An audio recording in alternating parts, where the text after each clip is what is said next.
Hi friends, welcome back.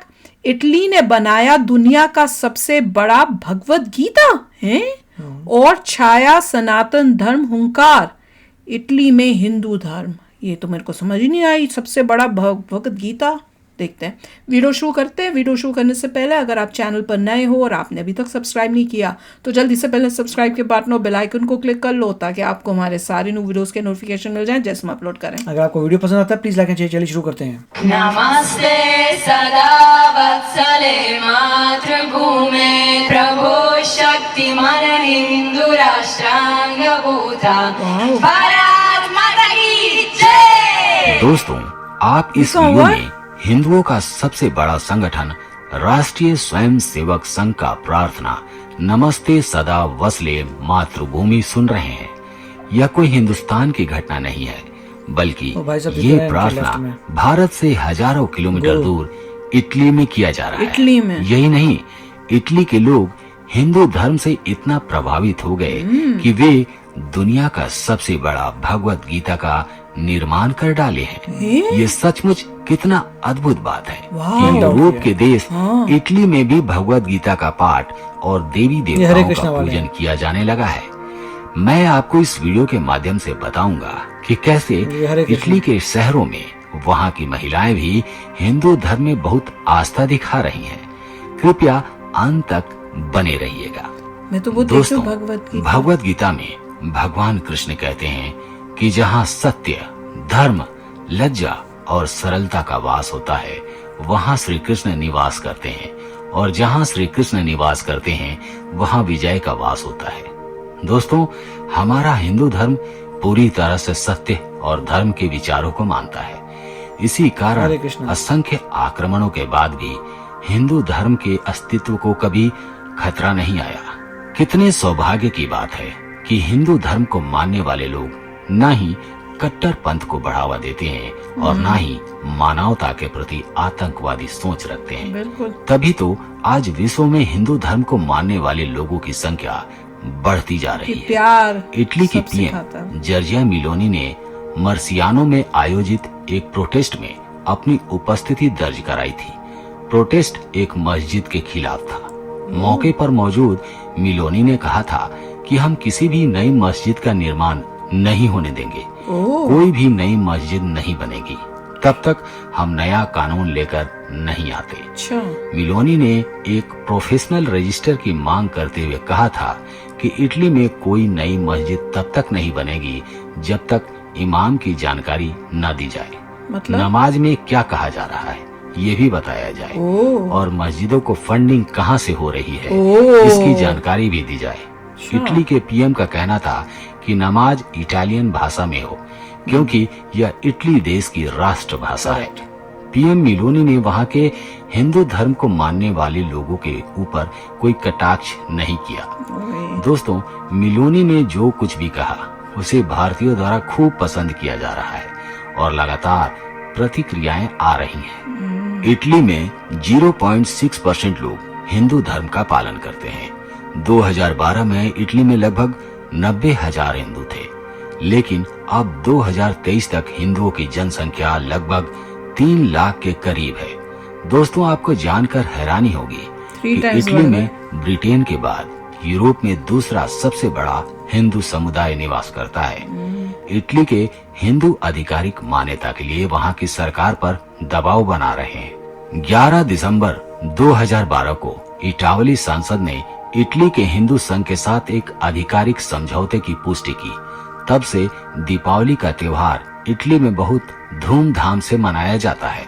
इसका हिंदू संगठन के आधिकारिक हिंदू धार्मिक त्योहार के रूप में मान्यता प्राप्त है। दोस्तों, इटली में भारतीय दर्शनों का खूब प्रचार प्रसार हुआ है। इसमें योग करना, ध्यान लगाना महत्वपूर्ण माना जाता है। दोस्तों, अब इटली में भी श्री सालासर बालाजी के जयकारे गूंजेंगे। इटली में रहने वाले सुजानगढ़ सहित भारत के हिंदू सनातन के लोगों ने इटली में श्री सालासर बालाजी मंदिर का स्थापना करवाई है। ये इटली के पदवा शहर में बनवाया गया है। पूरे विधि विधान के साथ पंडितों ने मूर्तियों की प्राण प्रतिष्ठा करवाकर अनुष्ठान किया। विशेष बात यह है कि यहाँ सालासर बालाजी की मूर्ति स्थापित की गई है। दोस्तों, वैसे तो आपने भगवत गीता की कई सारी किताबें पढ़ी होंगी, लेकिन क्या आपको पता है कि दुनिया की सबसे बड़ी और भारी भगवत गीता कौन सी है और कहाँ है? इटली में। इसके वजन के बारे में जानकर आप दंग रह जाएंगे। दरअसल दुनिया की सबसे वजनी भगवत गीता मोदी इटली जी के मिलान शहर में बनी है और अब इसे समुद्र के रास्ते भारत लाया गया है। गीता जयंती के मौके पर अच्छा, दिल्ली भगवत के गीता इस्कॉन तो हरे मंदिर में कृष्णा इसका वाला की है। विमोचन हुआ। प्रधानमंत्री नरेंद्र मोदी स्वयं इसका प्रभुपादा की है लोकार्पण किए। अभी तक तो यह गीता इटली में ही आकर्षण का केंद्र बनी थी इंडिया में आ गई। और अब यह भारत में भी अपना चमक बिखेरेगी। दुनिया की सबसे वाह, वजनी कहाँ पे है? इस गीता की वजन 800 किलो है।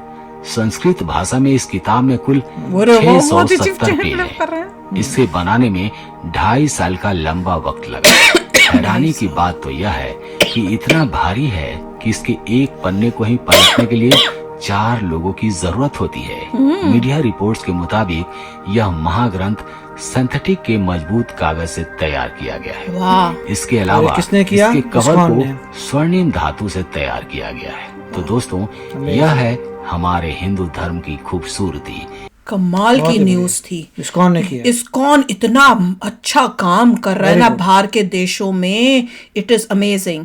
और ऐसी ऑर्गेनाइजेशंस होनी चाहिए, खाली इस्कॉन नहीं, और भी ऑर्गेनाइजेशंस होनी चाहिए जो ऐसे दुनिया में जाके इस टाइप से काम करें। इतनी बड़ी मतलब उन्होंने बनाई और कह रहे हैं अब वो भारत में आई है, अब परमानेंटली भारत में आई है कि क्या, अब ये मुझे मुझे पता पता चला। नहीं और कि कहाँ क्या कहाँ भारत में ये कहाँ। ओरिजिनल वर्जन था जो शिला प्रभुपादा ने लिखा था वही लग रही है। 1972 में, कि उसके बाद बहुत सारे अपडेट आ चुके हैं। तो मुझे एग्जैक्टली पता नहीं कौन सा है। नॉर्मली मैं वही मेरे ख्याल पढ़ता हूँ, से तो 1972 वाला मैं पढ़ता हूँ जो ओरिजिनल उन्होंने लिखा था। वही होगा, मुझे लगता है उसी को बड़ा करके उन्होंने किया होगा। और मोदी जी को देखा था कैसे फ्लिप कर रहे थे, ये पेपर ही नहीं हिल रहा था। वो कह रहे 4 लोगों की जरूरत होती है अगर आपको पेपर बहुत उसको अच्छी करना है यही वर्जन और कमाल है। सभी लोगों को पढ़ना चाहिए। चलो भैया, इन्होंने कहा है तो अच्छी अगर आप होगी। हिंदू हैं तो आपको पढ़ना चाहिए। पढ़नी चाहिए तो आप जरूर पढ़ो। अगर आपको है कि हमने पढ़नी है तो योर रिकमेंडेशन आ रही है एक्सपर्ट से, पढ़नी चाहिए। उससे आपको जो भी मिसकंसेप्शंस हैं वो खत्म हो जाएंगे। अच्छी बात है ये। क्योंकि अगर आप देखो हम दोनों को, बहुत सारे लोग बहुत बातें बोलते हैं, वो सब इतनी वही मैं एक्यूरेट कह- नहीं है। जो आप बुक पढ़ते हैं उससे पता लगता है, तो वो एक्यूरेट है। नहीं मैं बताती हूँ ना, आप लोग बोलते हो ना कि ये जो है ये ना ज्यादा खुश होते हैं ना ज्यादा गम होता है, वीडियोस में भी बस मतलब उस टाइप से बैठे होते हैं, ज्यादा एक्सप्रेशंस नहीं होते। और मैं उछल कूद ये करने वाली, ये इसलिए है कि ये गीता पढ़ने वाले लिखा है इंसान उसमें, है। भगवत गीता और पढ़ी ये है। जो जिन्होंने अभी नहीं पढ़ी है उनका असर है कि आप जब पढ़ोगे तो आपको ये सब जो आप ऐसे चीजें ही हैं बन उस टाइप जाओगे। से भगवत गीता में क्लियरली लिखा है कि देयर कि इज खुशी में ज्यादा खुश नहीं होना, दुख में ज्यादा दुख नहीं होना। अपना आप पढ़ के एक ही देख लो। वही एक ही माइंड जो होता है सेट करके वही सेट हो रहा राइट। है। और एज इट इज इसलिए देखते हैं क्योंकि वो काफी अच्छी तरीके से एक्सप्लेन की हुई है। नॉर्मली अगर आप दूसरे वर्जन देखते हैं तो आपको समझ नहीं आता, मगर as it is इन्होंने में तो clearly समझ आता खास खरीद के यहाँ से खरीद के लेके गए थे। जब हम इंडिया गए थे तो सबको इन्होंने दी थी। मेरे अब मेरे पापा पास जो को है, भी, अब अपने मेरे पास पापा को भी किंडल वर्जन है विच इज बेस्ट। क्योंकि वो कहीं पे भी पढ़ सकते हो, आपको बिल्कुल। फिजिकल नहीं लेके जाने की जरूरत है। तो जरूर अगर आपको है इंटरेस्ट और आप पढ़ना चाहते हो तो उसको पढ़ो। पर यार कमाल था, देखकर बहुत ही बढ़िया। खुशी हुई।